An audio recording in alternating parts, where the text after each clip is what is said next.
G'day guys, welcome back. My name is Wildkard. Thank you for watching the Wildkard Rugby Show. Like, comment, and subscribe. And yes, you are here today because the Waratahs has actually done it. I thought we were going to lose this one, 29 points to 24, without Joseph Swaligi. He suffered a bit of a toe injury in training, has been put on the on ice, and yeah, without that, the big star player, we were able to struggle our way through this one. To be fair with you, the Enduras put on a really just outstanding performance tonight. The Steelers play wider, play better structure in the back line, in my opinion, had a better handling, good defense, and overall, I think that the Waratahs was able to get away with it with some of that, that dominance in that tight areas with the maul. That's pretty much the only edge the Waratahs had to win this game, despite I think the Waratahs probably, with the amount of talents that they have, with the amount of, superstars that's in the ranks, should have probably won this one with a bit more, in my opinion. And I think that the Endurance done a really good job to almost win this one. A penalty try at the end was, yeah, there was a more, and there was deliberate class by one of the Enduro players to cause that yellow card penalty try. Thought it was a bit harsh there. And then also, the Endurance tried to do a quick kickoff, and that was denied by the referee. I can understand this, because it was a penalty try, the players didn't have time to, you didn't have to take the kick, so the Waratahs players basically couldn't get back in time to stop the quick kickoff, and the referee was also issuing a yellow card, and the referee basically said, yeah, I'm giving out a yellow card, you can't take a quick kickoff because of that. I'm actually not sure about the law, but I do think that it's probably correct, because it's, because it's unlike, in a normal situation, you are allowed to do a kickoff quickly. That's because, the opposition has to take time to kick the goal. But in this situation, there's no goal kicking, so you could literally just quickly take the ball and kick off. I think that's probably not a fair play from that standpoint, and that was denied. So yeah, with that being said, that's one thing that I was a little bit disappointed with the Endurance performance. There was one incident on the field, and there's something that you can make a decision on whether it's deliberate or not. And this is number 12 we're watching here, and his name is Tatu Avo, and so the Endurance scored an absolutely beautiful try here, and he just ran in, and it looked like an accident, but he just ran in and did a need O'Donnell on the side of the head as he ran in to celebrate. And I think you can watch this and decide for yourself. But I can see that he's got crosses on his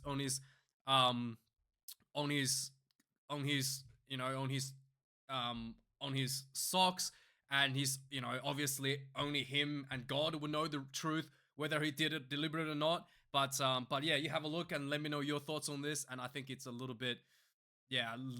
So he's kind of jogging, right? He looks really tired. He's kind of jogging, and then the Enduro scores. You can see he's not really sprinting or anything, and he suddenly starts to sprint, right? He's starting to sprint, and you can see he runs in. You watch his right knee here.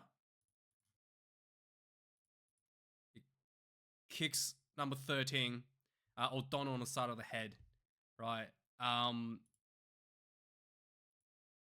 Yeah, so, only him and God would know whether this is deliberate, and he sprints in and kicks in the side of the head. And yeah, he's gonna have to answer his doing at some point. So yeah, he's definitely kicked him there on the side of the head. So yeah, I don't like that. So he's gonna have to answer his crimes at some point. So yeah, we'll just leave it at that. Let me know your thoughts. For the Waratahs, overall, I thought they got pretty lucky to get away with this win. To be honest, there was outside of, I think the structure was better in the first half for the Waratahs. There was the forwards were more dominant physically as well. The scrum was more dominant. But in the second half, there was maybe the reserves came on. There was a disconnect in the back line from the Waratahs. And also, the Waratahs seems to have a habit of just kick the ball away when they're, out of ideas. So, oh, what's going on here? There were so many, little grubber kicks and kicks behind. Just, nothing was on, but they just kicked it anyway because it was almost, yeah, I thought it was just rush decision almost.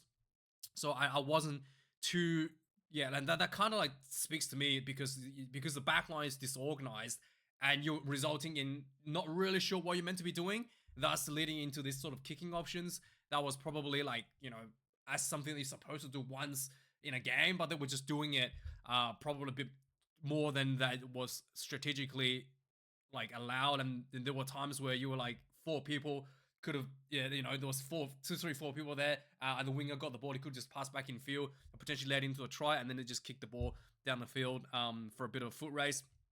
And also in the second half, the scrum got absolutely demolished by the Endurers.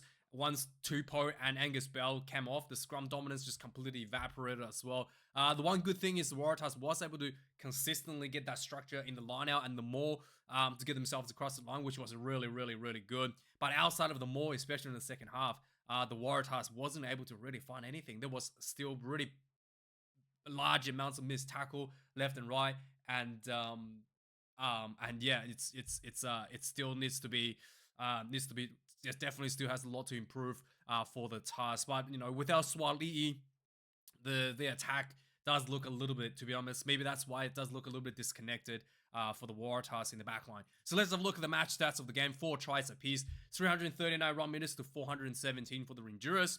So Endurers definitely had a more run meters. I do think that the Endurers plays best when it's messy. So I think that Endurers, like, they build a really nice structure nowadays, but I think that sometimes in their attack they wanted to break out of that structure a little bit more to get that more success, to find a bit more success, because I think that's something that I think Enduro has moved away too far from. 16 turnovers considered against Waratahs, 19 against the Endurers. 20 missed tackles out of 110 for the Waratahs, 31 for the Endurers out of 127. So both teams aren't that great in missed tackle count, to be fair. 25 kicks in play for the Waratahs, 22 for the Endurers. The kicking meter is the big difference, 716 kick meters for the Waratahs. So yeah, lots of just kicking there. The Endurers was more strategic, 526 in their kick meters there. Lineouts, 17 for the Waratahs, 2 lost. 11 lineouts for the Endurers, 3 lost. And the scrum, 50-50. First half, the Waratahs had a penalty. I think definitely had a couple penalties from Angus Bell and Tupou. And then the Endurers was able to squeeze a couple back in the second half, especially during there was a yellow card period where the Endurers was able to get some advantage there. 11 penalties conceded for the Waratahs, only 1 yellow card. I thought there could have been another yellow card. I think it was Rob Leota hit a player in the head. By the letter of the law, that should have been taken off for a yellow. But the referee said that was mitigated down because it was not a tackle play. That's not really the law. The mitigation is from red card down to yellow, not from yellow down to 0. So I think that should have been a yellow card there. The Endurers was sent off with collapse in the scrum at the last minute with a penalty try. The Waratahs had a 1 yellow card as well for a cynical play in front of their own goal line. I think it was the one of the locks ripped the ball out whilst it was on the ground. So that was definitely a yellow card regardless of what the situation was on the field.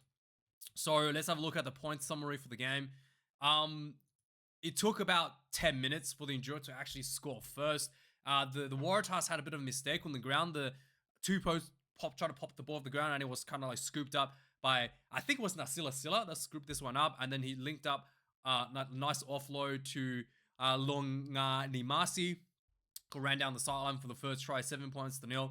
13 minutes in the game for the Waratahs. They went for had a penalty. They didn't kick the goal, which was really nice. They went for the line out. They went for the nice little loop around. There was a nice crash ball from Angus Bell, and then a quick flat ball again to Langy Gleeson, crashes over for the try. 7 points to 7. 17 minutes into the game, the Endurers had a nice break on the field. Missed tackles just about everywhere. There was the what's his name? The ball went out to the winger, Kara Valevu. He had 2 players in front of him. He had Darby Lancaster and Andrew Callaway. He juked both of them to dunk the ball into the corner for the try. It was just outstanding. 7 points to 12. 25 minutes in the game, the Waratahs feeling a bit of pressure, kicked the goal. 10 points to 12. 36 minutes into the game, the Waratahs actually getting themselves in a bit of a rhythm here. There was like there was a nice little kick over the top. This time paid out for the Waratahs. There was a nice little scramble. I think it was what's his name? It might have been Andrew Callaway who got there, and the ball got like ripped out from the Duras player, and then Langy Gleeson scooped out the ball off the ground, just try line right in front of him, just fell over for the try. 17 points to 12 going into half time. Second half, 14 minutes into the game, the Task got a penalty. They went for the rolling more, and David Parecki just, you know, capitalized on the power for more. 22 points to 12. I do think the referee allowed the more to be moved forward for a bit too long, because you're only allowed to have one stop instead of two like it used to be. So once the referee says one stop, you pretty much should need to use it, because next time he stops, it should be an immediate turnover. So the task kind of maybe like you're risking it, right? If the ball stops again, it's immediately turned over because you had to use it after one stop. Whereas before, you get two stops before you get the you have to take the ball out. But anyway, Parecki goes in, 22 points to 12. I thought Max Jorgensen was outstanding in the second half here. He was doing a lot of nice, like creating a lot of space and finding some nice angles around the line. 46 minutes into the game, the Waratahs had a opportunity to go for the three. They didn't go. I think what was in Drua. And then 52 minutes, Leota shoulder to the head. I thought it should be yellow, but the referee said there was not a play involved, mitigated down to just the penalty, which I think is the wrong decision. 55 minutes into the game, there was a cynical penalty against the Waratahs, number 5.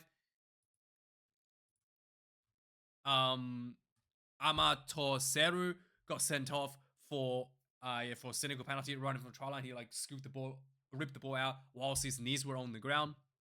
And then Endurus tried to pile in and couldn't quite get in. Twice was held over the try line after this.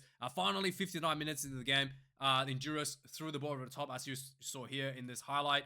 Nice little infield stepped by the number 14. Langani Masi again goes in for the try. 22 points to 19. There was some big scrum penalties for Endurance as well. 65 minutes into the game,